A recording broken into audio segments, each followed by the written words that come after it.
Орхон аймагт 2021-с 2024 онд хэрэгжих эмэгтэйчүүдийн хөгжлийн хөтөлбөрийн нээлт боллоо. Тус хөтөлбөр нь салбар бүрт эмэгтэйчүүдийн манлайлал оролцоог нэмэгдүүлэх, хөдөлмөр эрхлэх боломж бололцоог бүрдүүлэх, нөхөн үржихийн болон их нялхсын эрүүл мэндийн үйлчилгээг сайжруулах зэрэг зорилготой юм. Өнөөдрийн байдлаар Орхон аймгийн нийт хүн амын 50.9%-ийг эмэгтэйчүүд эзэлдэг бол хөдөлмөрийн насны ажил эрхэлж байгаа хүн амын 47.3%-ийг, ажилгүйчүүдийн 57.6%-ийг, хөгжлийн бэрхшээлтэй иргэдийн 43%-ийг, аймгийн иргэдийн төлөөлөгчдийн хурлын төлөөлөгчдийн 18%-ийг, төрийн удирдах албан тушаалтны 23%-ийг тус тус эмэгтэйчүүд эзэлдэг байна.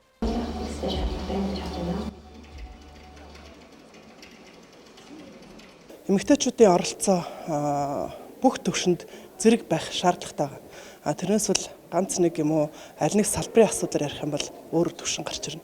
Бүх салбарт одоо эмэгтэйчүүдийн оролцоо тэгш адилхан байх ийм зарчим шаардлага зөвхөн манай эмэгтэйл төдийгүй одоо улсын хэмжээнд, олон улсын хэмжээнд энэ одоо эрх тэгш байдал бүх төвшөнд хангагдаж одоо бүрэн байдаг учраас одоо эмэгтэйчүүд эрхийг одоо хамгаалах, дуу хоолойг бий болгох, манлайллыг бий болгох гэж олон жил одоо ярьсаар байгаа нь энтэй. Тэгэхээр энэ одоо бүх төвшөнд эмэгтэйчүүдийн оролцоог хангалттай нэг төвшөнд бий болохоор зорж хэрэгжүүлэх юм хөтөлбөр байгаа. Бид нар ер нь зөвхөн одоо эмэгтэйчүүдийн асуудал гэхээр хүчирхийлэл үгүй бол эмэгтэйчүүд асуудал гэхээр одоо өргөтөлгоосон гэдэг ийм өнцгөр хардаг.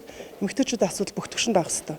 Охидын одоо эрүүл мэндийн боловсрал, мөн сэтгэл зүйн боловсрал гэдэг одоо бүх насны эмэгтэйчүүд зориулсан хөгжил, хүний хөгжил гэж одоо эрүүл мэнд боловсрал бүх төрлийн одоо хөтөлмөр эрхлэлт гэдэг энэ асуудлуудыг зэрэг энэ бол хөтөлбөр хэрэгжүүлснээр бүх асуудал одоо өргөс авсан мэт 100% одоо шийдэгдэхгүй хэдий ч энэ хөтөлбөрөөр одоо болж одоо маш их нэлээд одоо агцтай түвшинд гарсан хэмжээнд ажиллах боломж бий болж байна гэж харж байна.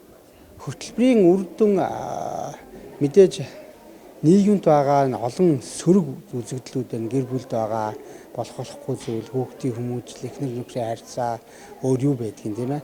Энэ бүхэнд л одоо ингээд хязгаарлалт өгөх, зөв дуурайлах, олон одоо уриалгууд дунд буруу зүйлүүд хавчигднаа. Ингэснээрээ одоо нэг талдаа нийгэмдээ эрг үр дүн гарна гэж бодож байгаа. Нөгөө талдаа ерөөсөө яагаад энэ бас болохгүй байгаа зүйлүүд донд нийгэм өөрөө эмэгтэйчүүдийн оролцоо хүсчээд юм бэ гэдэг зүйл байгаа.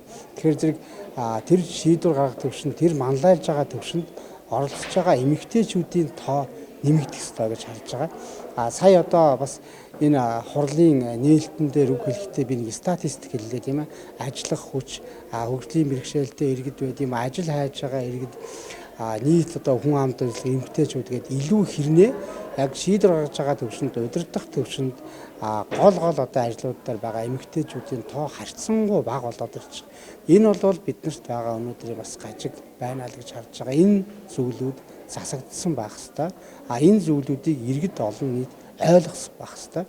Тэгээд эндээ эмэгтэйчүүд маань ч гэсэн бид нар ийм учраас нийгэмд, ийм учраас ажлын байран дээрээ, ийм учраас гэр бүл дээрээ зарим зүйлийг төвчж, зарим зүйл дээр манлайлж, энэ нь цаашаага одоо эцсийн дүндээ энэ нийгэмд, гэр бүлд, ажил дээр амжилт гаргах хамгийн одоо боломжит хамгийн энгийн арга юм а гэдгээл ойлгосон байх ёстой гэж бодож байна.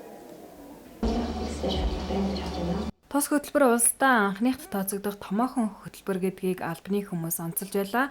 Харин энэхүү хөтөлбөр хэрэгжснээр шийдвэр гаргах төвшөнд эмэгтэйчүүдийн оролцоо, хөдөлмөр эрхэлж байгаа тэр дундаа хөнгөлөлттэй зээл тусламж хөтөлбөрт хамрагдах эмэгтэйчүүдийн тоо нэмэгдэж, гэр бүлийн хүрээнд гендерийн хэвшмэл зан үйлийн талаарх мэдлэг мэдээлэл сайжирч, эерэг хандлага нэмэгдэх зэрэг ач холбогдолтой гэсэн юм.